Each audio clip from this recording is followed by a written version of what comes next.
he's even worse than Justin Trudeau. Under his leadership, our deficit has grown, unemployment is rising, $60 billion of net investment has fled our country. The U.S. tariffs have doubled on Canada, and Carney is now losing a trade war with China. He is clearly failing to live up to the massive promises that he made, and while he gets gushing media coverage for meetings and photo ops and grand announcements that amount to nothing, Mark Carney is one walking, talking, broken promise. Conservative leader Pierre Poilievre blamed Prime Minister Mark Carney for poor economic results on Monday, while the Liberals called it just political theater. Statistics Canada reported that the economy shrank by 0.1% in the first quarter, marking the second straight quarter of decline, which some say could mean a technical recession. However, many economists argue that this downturn isn't serious enough to be called a recession. It was reported recently that right here in BC, an 87-year-old man has to live in a Tim Hortons. Can you imagine trying to sleep in a Tim Hortons on one of those metal chairs, your head leaning against those cold glass windows, listening to coffees being served and doors opening and slamming all night long? This cannot go on. Our biggest export can no longer be Mark Carney's speeches. Canadians cannot eat re-announced Liberal promises. Symbolic signing ceremonies of meaningless MOUs don't pay people's mortgages. Illusions don't fill people's gas tanks. Poilievre told reporters that this situation is serious. He pointed to rising bankruptcy rates and increased food bank use to show that Canadians are struggling under Carney's leadership. He questioned why Canada is the only country in the G7 with a shrinking economy. Carney was visiting a construction site in Ottawa and missed the question period in the House of Commons. Poilievre said he should be here to explain himself and show his economic skills, but he's not. The Conservatives wanted an emergency debate about the economy, but it was denied by Speaker Francis Scarpaleggia. The Canadian press asked the Prime Minister's office for a response to Poilievre's claims, which was directed to John Fragos, Press Secretary for Finance Minister François-Philippe Champagne. So if I see that something isn't working, I'm going to change it.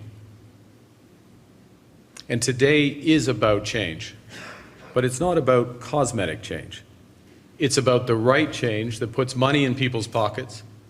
It's about change that makes our companies more competitive. It's about change that builds the strongest economy in the G7. Now, when Pierre Poilievre says we have to choose between fighting climate change and growing our economy, he's lying. Fragos mentioned high U.S. tariffs and other global issues as reasons for Canada's economic troubles. He said, "Canadians don't need political drama right now. They want a plan. That's what we're providing, by diversifying trade, boosting major projects, investing in workers, and lowering costs."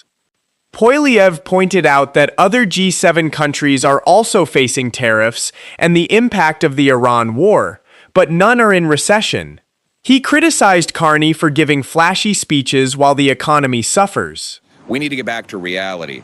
And the reality is that nothing has changed if you look past the announcements and the feel-good photo ops. Nothing has changed in your life.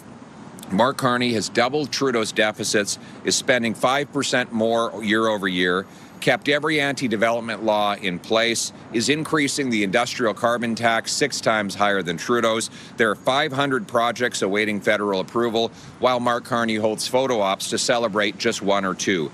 But Conservatives are fighting back. We want to restore Canada's promise that hard work gets you a great life with a nice house that you own and a mortgage you can pay down, food that you can afford, a car that you can gas on a safe street under our proud flag. We want a Canada that's affordable at home. In response to Poilievre's criticisms, Natural Resources Minister Tim Hodgson said he should study the economy more. He noted that Canada is closely tied to the U.S., which has started a trade war with Canada, but pointed to recent project approvals as evidence of growth plans.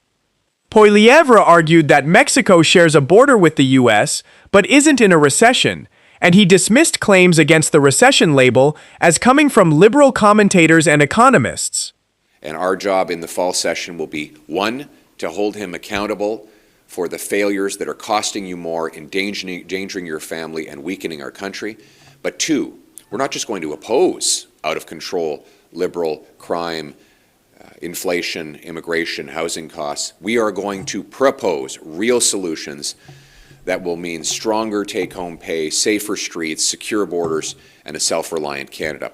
When the election will happen is unknown at this point.